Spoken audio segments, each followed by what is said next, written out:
जय हिंद दोस्तों, आपका आपके YouTube channel A to Z education में स्वागत है। दोस्तों, आज के वीडियो में हम लोग 12वीं क्लास के राजनीतिक शास्त्र यानी कि पॉलिटिकल साइंस से कुछ ऐसे महत्वपूर्ण प्रश्नों को देखने वाले हैं जो कि आपके एग्ज़ाम में हमेशा पूछे जाते हैं। और आपका एग्ज़ाम भी काफ़ी नज़दीक है, तो आप वीडियो को पूरा ध्यान से देखें ताकि आपको इस वीडियो से बेहतर जानकारी प्राप्त हो सके और आप बेहतर से बेहतर नंबर को अपने एग्ज़ाम में ला सकें। तो चलिए दोस्तों शुरू करते हैं। शुरू करने से पहले अगर अभी तक आपने अपने YouTube channel A to Z education को सब्सक्राइब नहीं किया है तो जल्दी से सब्सक्राइब कर ले, साथ में लगे बेल आइकन को भी दबा दें ताकि आपको इसी प्रकार से वीडियो का नोटिफिकेशन मिलते रहे। दोस्तों, प्रश्न है, जल प्रदूषण से आप क्या समझते हैं? क्या प्रश्न है? जल प्रदूषण से आप क्या समझते हैं? काफ़ी महत्वपूर्ण प्रश्न है क्योंकि ये जो प्रश्न है 2020 में और 23 में पूछा जा चुका है। तो जितने भी प्रीवियस ईयर्स के जो प्रश्न होते हैं जो कि एग्ज़ाम में पूछे गए हैं, वे आपके एग्ज़ाम की दृष्टि से काफ़ी महत्वपूर्ण होते हैं। तो चलिए दोस्तों शुरू करते हैं। प्रश्न, जल प्रदूषण से आप क्या समझते हैं? आंसर देखते हैं। कह रहा है, जल प्रदूषण से अभिप्राय जल निकायों जैसे कि झीलों, नदियों, समुद्र और भूजल के पानी के दूषित होने से है। जल प्रदूषण का क्या अभिप्राय है कि जो भी पानी जो है जो कि झील में है, नदी में है, समुद्र में है और भूजल यानी कि धरती के अंदर है, उनके प्रदूषण से है। परिणाम स्वरूप जल निकायों के पादप और जीव प्रभावित होते हैं और संपूर्ण जैविक तंत्र विनाशकारी हो जाता है। क्या होता है? विनाशकारी हो जाता है। चलिए अगला प्रश्न हम लोग देखते हैं। प्रश्न है, जैवमंडल क्या है? क्या है? जैवमंडल क्या है? आंसर देखते हैं। कह रहा है, जैवमंडल में पृथ्वी एवं वायुमंडल का वह क्षेत्र शामिल है जो जीवन की उत्पत्ति एवं उसके अस्तित्व के लिए उत्तरदायी है। इसमें भूमि, जल के क्षेत्र एवं वायुमंडल का निचला क्षेत्र आता है। कौन सा क्षेत्र आता है? जल के क्षेत्र एवं वायुमंडल के निचला क्षेत्र आता है। इसमें जैवमंडल में ही जीवन के विभिन्न रूपों, पेड़ पौधे, जीव जंतु एवं मनुष्य का अस्तित्व संभव है।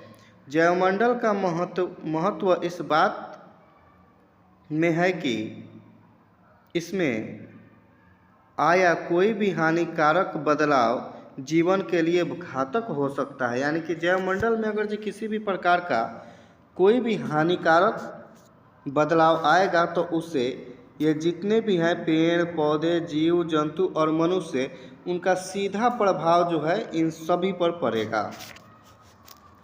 पर्यावरण प्रदूषण एवं उनसे उत्पन्न होने वाली सभी समस्याएं जलवायु परिवर्तन,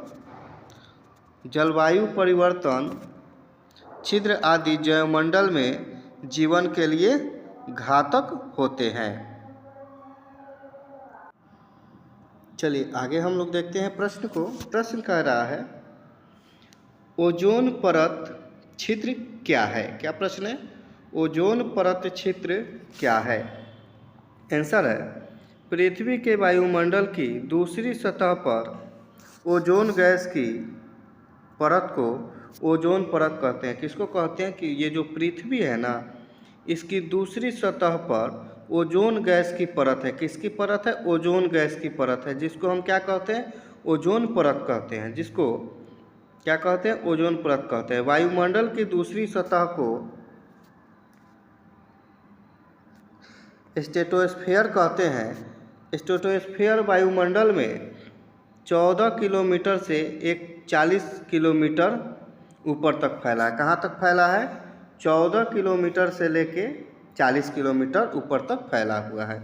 वायुमंडल के इसी क्षेत्र को ओजोन का सर्वाधिक घनत्व कहते हैं। यानी कि ये जो क्षेत्र है ना 14 से 40 किलोमीटर, ये जो क्षेत्र है यहाँ पे वायुमंडल का सबसे घनत्व वाला, यानी कि ओजोन की मोटाई यहाँ पे सबसे अधिक है। ओजोन परत की खोज यहाँ से ध्यान से देखिएगा, जो ओजोन परत है इसकी खोज 1913 में हुई थी। कब हुई थी ओजोन की खोज? 1913 में। याद रखिएगा, ऑब्जेक्टिव प्रश्न यहाँ से कहीं पूछ दे कि बताइए ओजोन की खोज कब हुई थी, तो कहिएगा 1913 में। और किसने किया था? चार्ल्स फेबरी। किसने किया था? चार्ल्स फेबरी एवं हेनरी बुशर ने। किसने किया था? चार्ल्स फेबरी एवं हेनरी बुशर ने। इसमें से दोनों में से कोई एक नाम पूछ सकता है या फिर दोनों पूछ सकता है, तो इस बात को आप याद रखिएगा। किसने की थी ओजोन परत की खोज?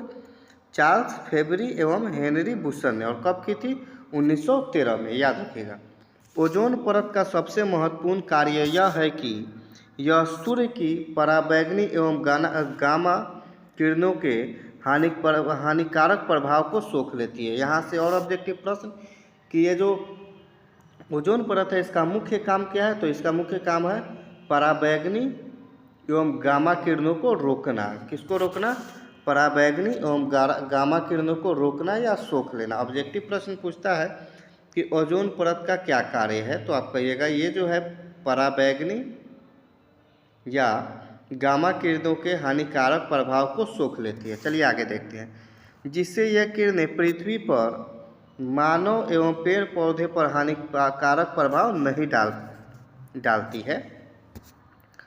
पराबैंगनी किरणों के हानिकारक प्रभाव, यहाँ से प्रश्न पूछ सकता है कि यह जो पराबैंगनी किरण है इसके हानिकारक प्रभाव क्या है, तो याद रखिएगा। इससे जो है अंधापन, त्वचा कैंसर, सूजन उत्पन्न, ये सब किससे होता है? पराबैंगनी किरण से होता है।